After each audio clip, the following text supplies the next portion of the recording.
Hello friends, ഇന്ന് ഞാനൊരു മരിച്ചിനി വിഭവമാണ് ഉണ്ടാക്കാൻ പോകുന്നത്. അതിനാവശ്യമായ മരിച്ചിനി കൊത്തി അരിഞ്ഞിട്ടുള്ള ഒരു മഞ്ഞൾപ്പൊടി ഉപ്പും കൂടി ഇട്ട് വേവിച്ച് വെച്ചിരിക്കുകയാണ്.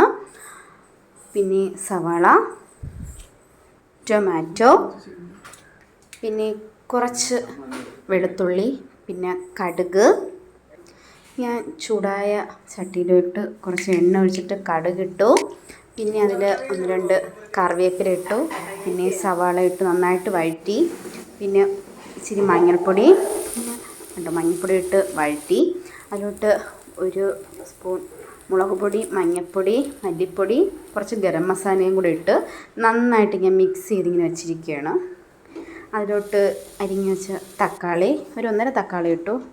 നല്ല തിളച്ച ചൂടുവെള്ളം ഒഴിക്കണം. പിന്നെ ഞാൻ നോക്കിയപ്പോൾ അതിൽ ചെറിയ പുളിപ്പ് കുറവുണ്ട്. അപ്പോൾ ഞാൻ ഇച്ചിരി പുളി പിഴിഞ്ഞതും കൂടെ ഒഴിച്ചു. തിളയ്ക്കുന്നുണ്ടോ, നല്ല തിളച്ച് കുറച്ച് വെള്ളം കൂടെ വേണം. അതിലോട്ട് നമ്മുടെ മരിച്ചിനി വേവിച്ച് അതിനകത്തിട്ട് 5 മിനിറ്റ് നന്നായിട്ട് മിക്സ് ചെയ്തതിന് ശേഷം ഒന്ന് അടച്ചു വെക്കണം. ഇത് എന്ത് ടേസ്റ്റ് എന്നറിയാമോ? സത്യം പറഞ്ഞാൽ ചോറൊന്നും വേണ്ട, വെറുതെ ഇതിങ്ങനെ കഴിക്കാൻ തന്നെ കപ്പ ബിരിയാണി പോലെ ഇരിക്കും. നമ്മൾ ബീഫില്ലാത്ത കപ്പ ബിരിയാണി. ഇതെല്ലാവരും ട്രൈ ചെയ്ത് നോക്കിയിട്ട് എനിക്കൊന്ന് കമൻറ്റ് ഇട്ടേക്കണേ.